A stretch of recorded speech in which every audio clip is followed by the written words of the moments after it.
Hi అండి, అందరికీ నమస్కారం అండి. ఫ్రెండ్స్, మన వీడియోలోనే టాపిక్ వచ్చేసి ముఖ్యంగా రైతులకు అంటే పీఎం కిసాన్ 23వ విడత నిధుల విడుదలకు సంబంధించిన అప్డేట్ అయితే రావడం జరిగిందండి.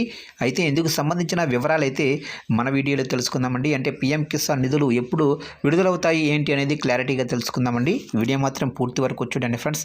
అప్పుడే మనకి పూర్తి సమాచారం అయితే తెలుస్తుంది. అలాగే లైక్ చేసి ఇలాంటి మరిన్ని అప్డేట్స్ కోసం ఇప్పుడే మన ఛానల్ని సబ్స్క్రైబ్ అయితే చేసి ఫాలో చేయండి ఫ్రెండ్స్. లేట్ చేయకుండా టాపిక్లోకి వెళ్ళిపోదాము.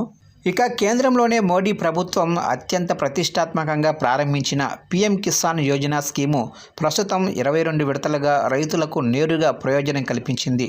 ఇక తాజాగా 23వ విడత పీఎం కిసాన్ యోజన డబ్బులను విడుదల చేసేందుకు కేంద్ర ప్రభుత్వం సిద్ధంగా ఉన్నట్లు వార్తలైతే వస్తున్నాయి. ఇక పీఎం కిసాన్ యోజన స్కీము కింద ప్రతి సంవత్సరం 6,000 రూపాయలు రైతుల ఖాతాల్లో నేరుగా జమ అవుతున్నాయి. ఈ డబ్బులను రైతులు తమకు నచ్చినట్లుగా ఉపయోగించుకోవచ్చు. పీఎం కిసాన్ యోజన కింద లభించిన డబ్బులను సబ్సిడీ రూపంలో కానీ ఇతర రుణ ప్రయోజనాల రూపంలో కానీ పరిగణించాల్సిన అవసరమైతే లేదు. పీఎం కిసాన్ యోజన కింద లభించినటువంటి ఈ సదుపాయాన్ని వినియోగించుకొని రైతులు తమ ఇష్టానుసారంగా ఖర్చు చేసుకోవచ్చు. ఇక ప్రతి సంవత్సరం లభించే 6,000 రూపాయలను 3 విడతలుగా అంటే 2,000 రూపాయల చొప్పున పీఎం కిసాన్ యోజన డబ్బులను నేరుగా రైతుల బ్యాంకు ఖాతాల్లో ఆన్లైన్ ట్రాన్స్ఫర్ రూపంలో జమ చేస్తున్నారు. గత ఏడాది దాదాపు 10 కోట్ల మందికి పైగా రైతులు 22 విడత డబ్బులను అందుకున్నారు. ప్రస్తుతం అందుకోబోయేది 23వ విడత. ఈ సంవత్సరం కూడా పీఎం కిసాన్ యోజన కింద రైతులకు త్వరలోనే డబ్బులను విడుదల చేసేందుకు కేంద్ర ప్రభుత్వం సిద్ధంగా ఉన్నట్లు తెలుస్తుంది. ప్రస్తుతం దేశంలో రబీ సీజన్ నడుస్తుంది. ఈ సీజన్లో ఎక్కువగా ఉత్తర భారతదేశంలో గోధుమ పంట వేస్తారు. అలాగే తెలంగాణ, ఆంధ్రప్రదేశ్ వంటి రాష్ట్రాల్లో యాసంగి సేద్యం కూడా భారీగా పెరిగింది. ఇక దీన్ని దృష్టిలో ఉంచుకొని పీఎం కిసాన్ యోజన డబ్బులను అతి త్వరలోనే రైతుల ఖాతాల్లో జమ చేసేందుకు కేంద్ర ప్రభుత్వం సిద్ధంగా ఉన్నట్లు తెలుస్తుంది.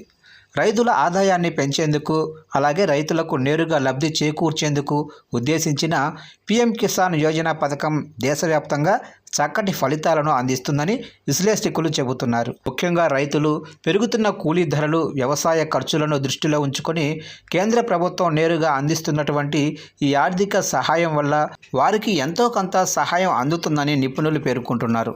ఇక రైతులు పొందుతున్నటువంటి ఈ సహాయం వల్ల వ్యవసాయ అభివృద్ధి జరిగే అవకాశం అయితే ఉందని, ముఖ్యంగా ప్రకృతి విపత్తులు ఏర్పడినప్పుడు పంట నష్టం పెద్ద ఎత్తున ఉంటుందని, ఇలాంటి సమయంలో పీఎం కిసాన్ యోజన వంటి పథకాలు రైతులకు తమ నష్టాన్ని పూడ్చుకునేందుకు ఎంతో కొంత ఉపయోగపడతాయని పేర్కొంటున్నారు.